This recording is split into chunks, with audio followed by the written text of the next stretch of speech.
요한복음 9장 4절에서 7절 말씀.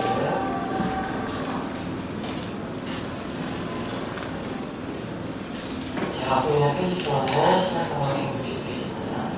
우리 같이 함께 합독하도록 하겠습니다. 시작.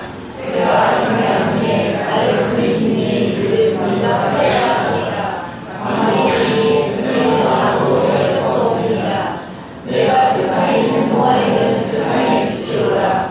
이 말씀을 하시고 하나님의 힘을부터 진을 이겨 그의 해에 가르시고 이르시되 실로암 곳에 가서 씻으라 하시니 실로암은 번역하며 고행을 받아가는 것이라. 이에 가서 씻고 발명으로 왔더라. 아멘. 지금 이 시간에는 이정화자님 목사님 나오셔서 실로암 곳에 가서 씻으라 라는 말씀 주어서 말씀 전하실 때 많은 은혜 받으시기 바랍니다. 만나서 반갑습니다. 오시는 길에 비가 좀 오셨나요? 비가 좀 왔나요? 네, 이곳에는 비가 많이 내리더라고요. 지금은 좀 그치고 어떻게 당신이라고 수고 많이 했습니다. 하나님 말씀 증거하도록 하겠습니다. 지난 시간 예수님은 길가에서 날 때부터 맹인된 자를 만나셨습니다. 날 때부터 이 맹인을 본 제자들은 예수님께 한 가지 질문을 던졌습니다. 이 사람이 맹인으로 태어난 것이 누구의 죄 때문입니까? 제자들이 고난을 보는 관점은 인과이론이었습니다. 고난을 죄의 결과로 해석한 것입니다. 죄를 지었기 때문에 그만한 고난을 당한다고 해석한 것입니다.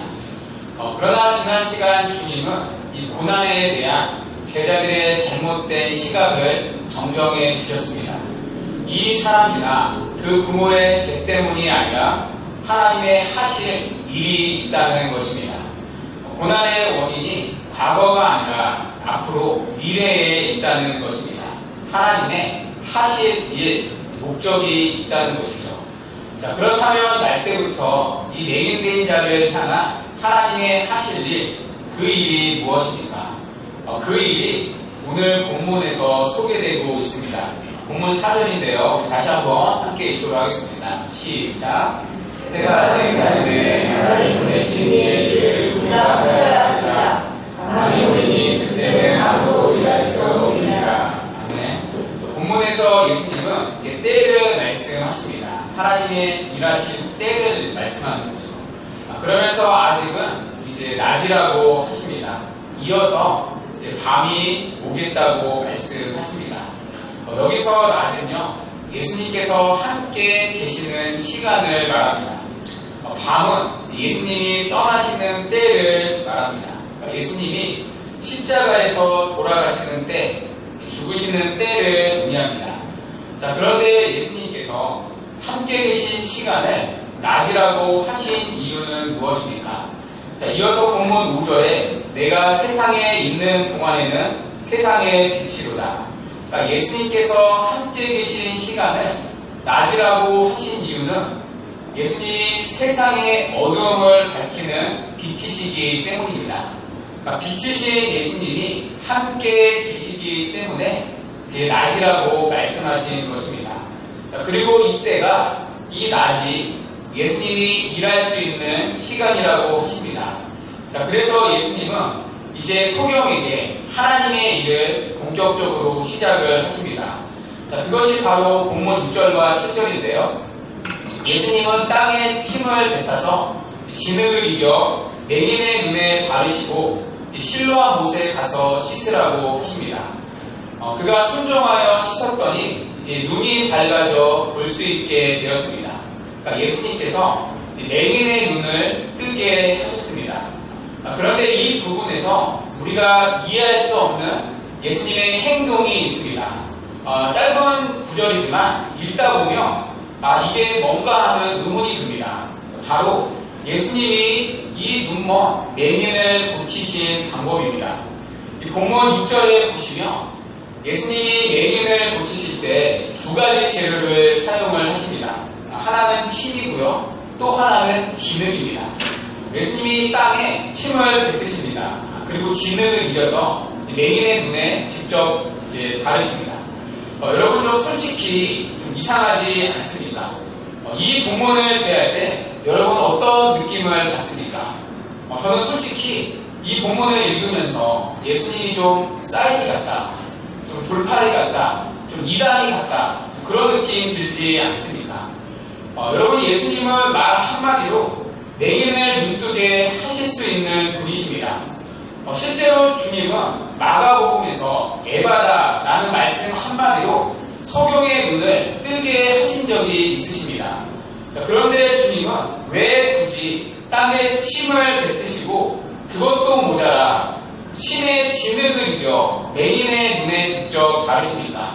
여러분은 이 구절이, 이 방법이 이해가 되십니까? 그래서 제가 이 부분에 대해 여러 주석을 참고해 봤는데요. 먼저 침을 뱉은 부분입니다. 이 침에 대한 다양한 해석이 있더라고요. 사실 다양한 해석 중에 어느 것이 맞는지 정확히 알 수는 없습니다. 그 중에 공통적인 관점 하나가 그 당시 사람들이 가지고 있던 침에 대한 이상한 이해가 있었습니다. 이 고대 사회에서는요, 침은 자주 치료제로 사용되었다고 합니다. 랍비들은 이제 장자의 침은 이제 치료의 효능에 있다고 보았습니다.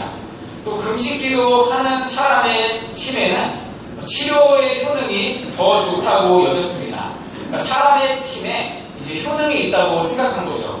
자, 그런데 여러분, 제가 이렇게 생각해 보니까요, 우리도 그렇지 않습니까? 여러분, 우리가 목이 물리면 어떻게 하죠? 네, 목이 물린 가려운 부분에 침을 이렇게 바르지 않습니까? 저만 그렇게 하나요? 네. 다리 저릴 때 우리가 어떻게 하죠? 네, 침을 손가락에 찍어서 코에 이렇게 묻히지 않습니까? 그러니까 이 당시 사람들도 참 이상해요. 그렇죠? 이 당시 사람들도 이렇게 침에 효능이 있다고 생각했던 것 같습니다.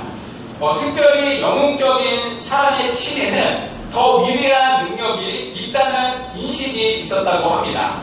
자, 그래서 예수님이 침을 뱉으신 사건은 이제 그 당시 사람들의 일반적인 인식을 사용했다는 주장입니다. 물론 예수님께서 그 당시에 그런 미신적인 수단을 동의하셨다, 인정하셨다는 뜻은 아닙니다. 자, 그런데 제가 계속해서 이제 주석을 찾아보고 성경을 훑어보니까요, 예수님이 침을 사용하신 일은 이번이 처음이 아니었습니다. 그러니까 예수님이 누군가를 치료할 때 침을 사용하신 적이 마가복음에 2번이나 나오더라고요. 다 아시겠지만 마가복음 7장에 보면 갈릴리 지방의 사람들이 예수님께 이제 기먹고 어눌한 자를 데리고 왔습니다. 그때 예수님이 이제 침을 뱉어서 치유를 하신 적이 있습니다. 그리고 또 하나의 예는 이제 마가복음 8장에 보면 벳세다에서 그 소경의 눈에 침을 뱉으셔서 이제 치료를 하신 적이 있으십니다. 그러니까 예수님이 누군가를 치유하실 때 침을 사용한 것은 이제 몇 번 있었던 일이더라고요. 자, 그런데 문제는 이 진흙입니다. 성경 어디에도 예수님이 누군가를 치유할 때 진흙을 사용하신 적은 한 번도 없으셨습니다. 그러니까 오늘 요한복음에 이 실로암 사건에만 유일하게 진흙이 나옵니다.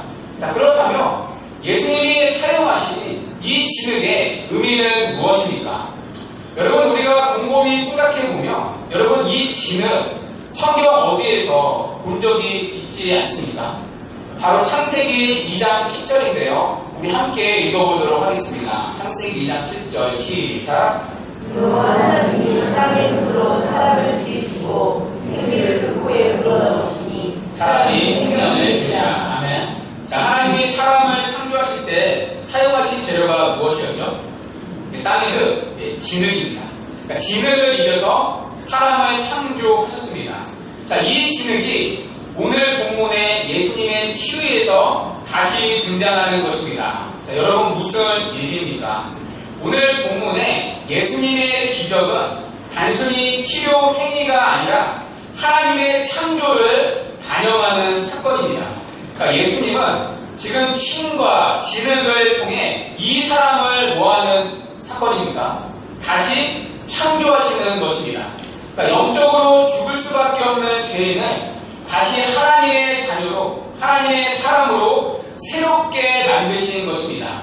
자, 우리는 이것을 재창조라고 부릅니다. 다른 말로 구원이라고도 말합니다. 그러니까 오늘 주님은 이 소경이 눈뜬 사건을 통해 우리에게 구원의 의미를 알려주는 것입니다. 그러므로 오늘 본문은요, 단순히 예수님이 눈먼 자를 눈뜨게 하셨다는 많은 이적 중에 하나의 에피소드가 아닙니다. 예수님은 단순히 소경된 자의 눈을 뜨게 하는 능력 있는 분이다. 우리가 예수님을 믿으며 육신의 질병에서 치유함을 받는다. 이런 기적에 초점이 있지 않습니다. 오늘 본문의 관심은 구원에 있습니다. 구원의 의미와 구원의 가치를 설명하기 위해 실로암 사건을 풀어놓은 것입니다. 자, 그렇다면 여러분, 구원이란 무엇입니까? 구원이란 한 사람이 눈을 뜨는 사건이라는 것입니다. 구원은 태어날 때부터 맹인이었던 자가 눈을 뜨는 사건과 똑같습니다. 여러분, 모든 인간은 태어날 때부터 맹인, 즉 죄인으로 태어납니다. 어머니의 모태로부터 죄 가운데 태어나 모든 인간은 영적으로 소경된 자입니다. 그래서 하나님의 나라를 볼 수 없고 하나님을 알지를 못합니다. 하나님이 우리에게 원하시는 삶이 무엇인지 모르고 살아갑니다. 나면서부터 영적인 소경으로 태어나 모든 사람들은 하나님의 나라를 보지 못하기 때문에 이 땅의 나라가 전부인 줄 알고 잠깐 있다가 없어질 이 땅에 함몰되어 살아갑니다. 이 땅에서 많은 돈을 벌고 이 땅을 편안하게 사는 것에 모든 인생의 관심이 쏟아져 있습니다. 나면서부터 영적인 맹인으로 태어나 모든 사람은 하나님을 보지 못하기 때문에 전부 다 하나같이 자신의 함몰되어 살아갑니다. 이 땅의 모든 수고가 자신을 높이고 자신을 예배하는 데 있습니다. 결국에는 썩어지고 없어질 헛된 것들에 소망을 두며 인생을 살아가는 것입니다. 그러니까 나면서부터 소경된 자처럼 영적으로 존재하는 참된 것들을 보지도 못하고 누리지 못하는 것이 이 땅을 살아가는 모든 사람들의 실존적인 모습입니다. 자, 이런 영적으로 소경된 자에게 예수님이 찾아오셔서 하시는 일이 무엇입니까? 우리의 영적인 눈을 뜨게 하시는 것입니다. 이것이 바로 오늘날 우리에게 임한 구원입니다. 구원은 우리의 눈이 떠지는 것입니다. 그래서 주님을 보게 하고 주님이 만드신 세상과 인생을 바르게 보는 것입니다. 여러분, 오늘 본문의 내용을 보십시오.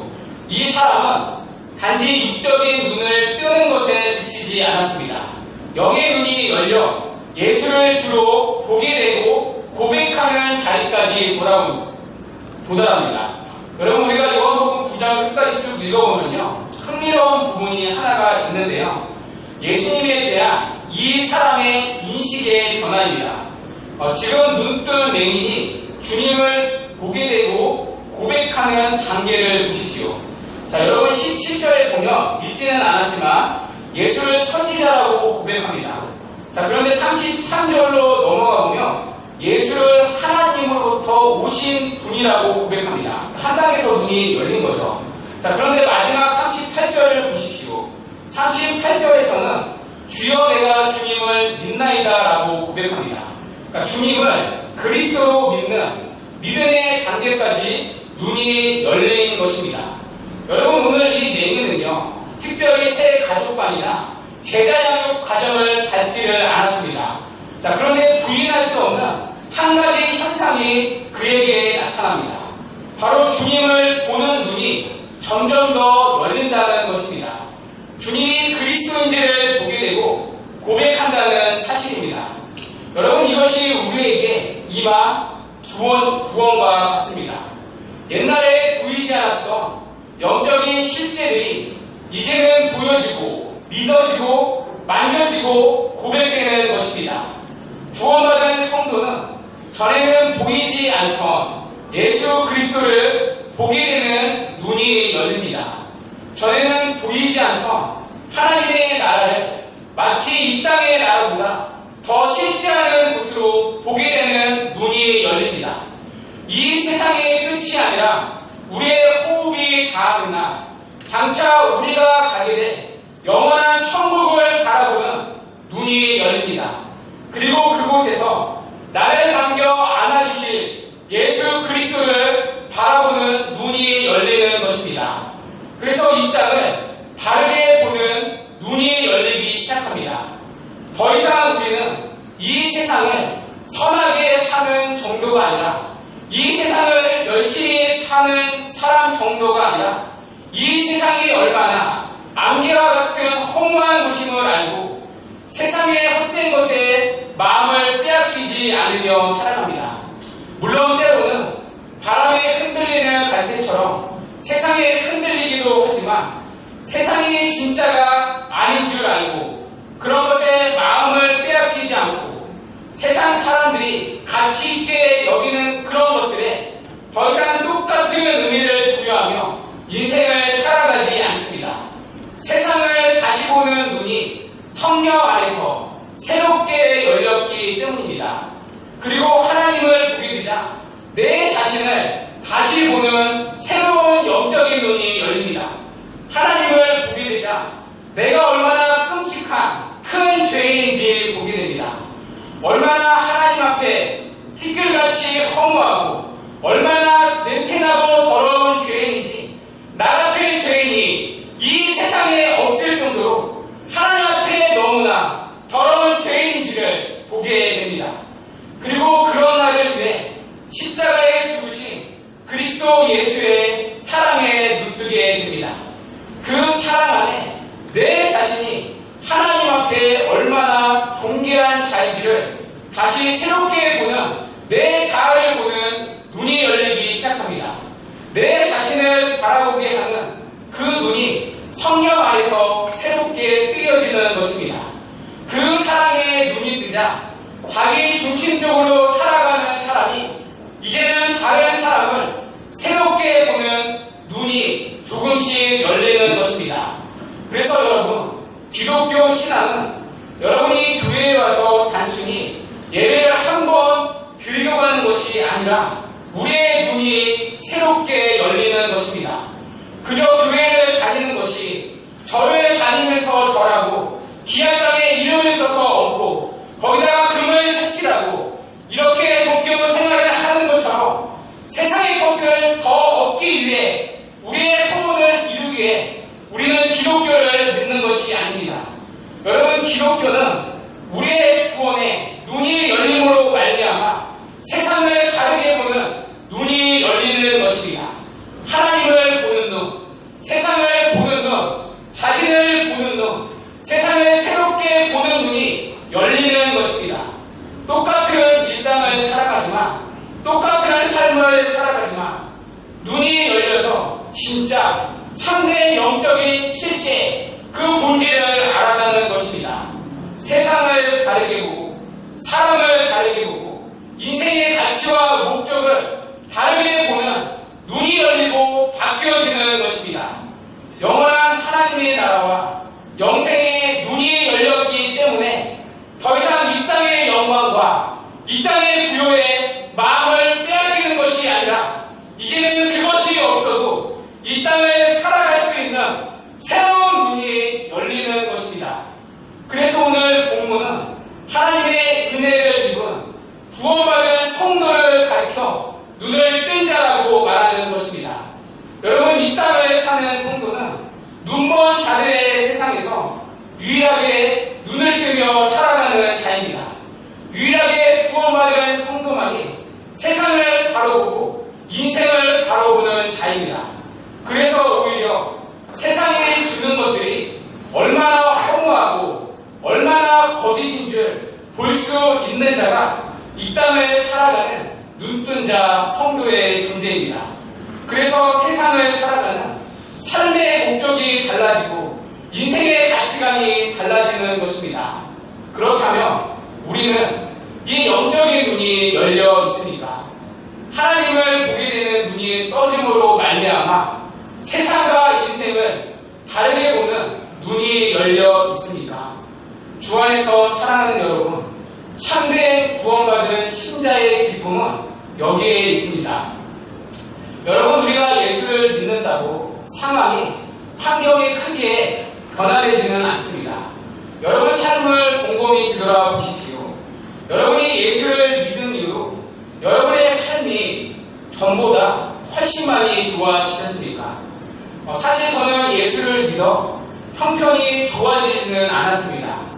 오히려 예수를 믿었기 때문에 고난받고 또 세상의 친구들만큼 누리지 못하는 객관적인 삶을 살아가고 있습니다. 예수를 믿지 않았다면, 오히려 목사가 되지 않았다면, 오히려 그때 그곳에 시험을 했었다면 저는 지금보다 훨씬 더 풍족한 삶을 살았을 것입니다. 지금보다 훨씬 더 세상이 주는 즐거움을 누리며 살았을 것입니다. 그런데 그때로 저는 다시는 돌아가고 싶지가 않습니다. 얼마 전에 이 대학교 동기 단톡방에서 한 친구가 이런 질문을 하더라고요. 20대 때 그 대학교 생활로 돌아갈 수만 있다면 돌아가고 싶냐는 질문이었습니다. 많은 친구들이 다시 돌아가고 싶다고 하더라고요. 그 중에 대부분은 애기들 엄마였습니다. 육아가 힘들다는 거죠. 그러나 저는 그때로 다시는 돌아가고 싶지가 않습니다. 왜냐하면 그때는 죄가 죄인 줄을 모르고 살았기 때문입니다. 그것이 얼마나 더럽고 추악한 것인지, 그리고 그 죄가 어떤 열매를 냈는지 모르며 살았기 때문입니다. 그러나 이제는 예수 안에서 눈이 열려 죄를 보게 되었습니다. 가만히 앉아서 생각만 해도 이것이 얼마나 저에게 큰 은혜인지를 모릅니다. 모두가 눈먼 자의 세상에서 그것이 기쁨인 줄 알고 세상의 쾌락을 쫓고 죄를 지으며 살아갈 때 그 눈먼 자의 세상에서 눈을 뜨게 되어 죄를 죄로 볼 수 있는 은혜가 얼마나 값진지 알기 때문입니다. 그리고 때로는 너무나 연약하여 죄에 넘어질 때가 수없이 많이 있지만 그 죄를 용서하기 위해 나를 위해 십자가에 달리신 예수의 사랑에 눈뜨는 것이 얼마나 귀한지, 그 세상의 모든 보화보다 바꿀 수 없는 가장 큰 보화인지를 눈이 열려 알았기 때문입니다. 비록 그때처럼 이 땅의 풍요와 부유한 삶을 살지는 못하지만 눈먼 자의 세상에서 영원한 하나님의 나라를 보았기 때문에 없는 자 같지만 오늘도 모든 것을 가진 자처럼 이 땅을 살아갈 수 있는 눈이 열렸기 때문입니다. 그때처럼 비록 삶의 걱정이 없는 것은 아니지만 하나님을 보는 눈이 새롭게 열렸기 때문에 비록 근심하는 자 같으나 하나님을 믿는 믿음으로 이 땅을 넉넉히 살아갈 수 있는 그 눈이 새롭게 열렸기 때문입니다. 주 안에서 사랑하는 여러분, 여기에 눈먼 자의 세상에서 눈을 뜬 성도들의 참된 기쁨과 능력이 있는 것입니다.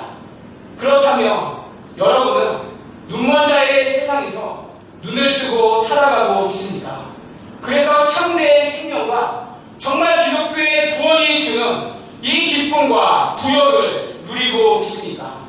어쩌면 우리가 세상에서 참된 기쁨과 능력을 잃어버린 이유는 무엇입니까? 환경의 문제가 아니라 하나님을 바라보는 우리의 눈이 흐려져서는 아닙니다. 우리의 영적인 눈이 흐려져서 하나님의 나라와 그분의 영광과 그분의 생명이 어느새 세상의 것들에 가려져 있지는 않습니까? 그래서 어쩌면 눈먼 자들과 똑같이 세상을 공경하며 세상을 따라가며 우리 또한 눈뜬 레인처럼 살아가고 있지는 않습니까? 그것이 우리에게 참된 기쁨과 생명을 앗아간 것은 아닙니다.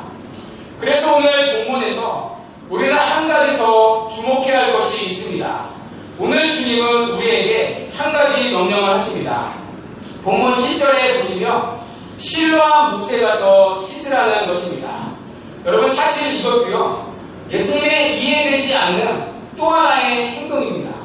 여러분 한번 생각해 보십시오. 지금 이 사람은 맹인입니다. 자, 그런데 주님은 앞을 보지 못하는 맹인에게 저 멀리 실로암 못까지 걸어가라고 하십니다. 아마 앞을 보지 못하는 맹인이 실로암까지 찾아가는 것은 결코 쉽지 않았을 것입니다. 그리고 얼마든지 이 주변에는 씻을 곳이 많았을 것입니다. 자, 그런데 왜 하필 예수님은 실로암까지 가라고 하십니까? 이 실로암에는 중요한 의미가 있었기 때문입니다. 오늘 요한은 굳이 이 실로암이 어떤 의미가 있는지를 괄호를 통해 우리에게 설명하고 있습니다. 여러분 7절 중간절을 보십시오. 실로암을 번역하며 보냄을 받았다는 뜻입니다. 여기에는 요한의 의도가 짙게 깔려 있습니다.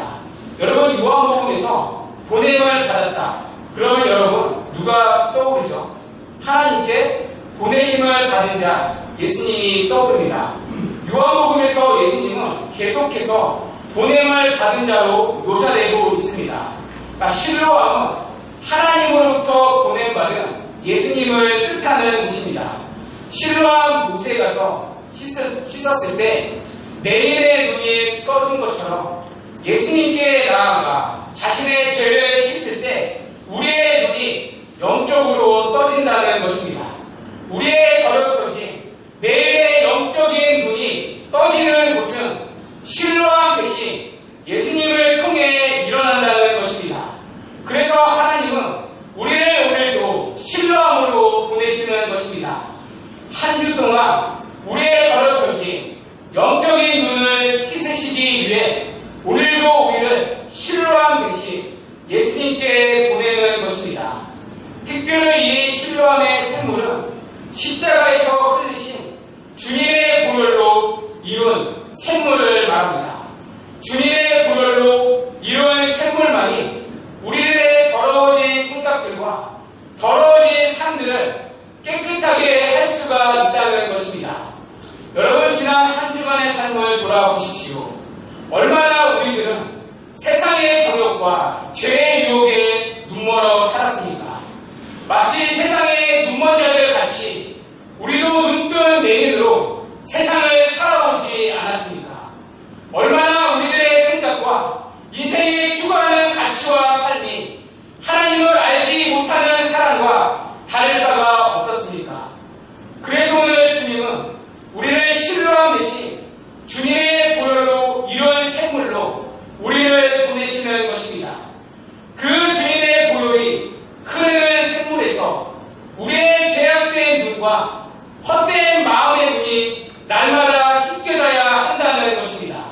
주님의 십자가 그분의 피로 이룬 샘물에 달려가서 우리의 더럽혀진 영적인 눈을 날마다 씻을 때 세상을 온전하게 바라보는 그 시각을 회복할 수 있다는 것입니다.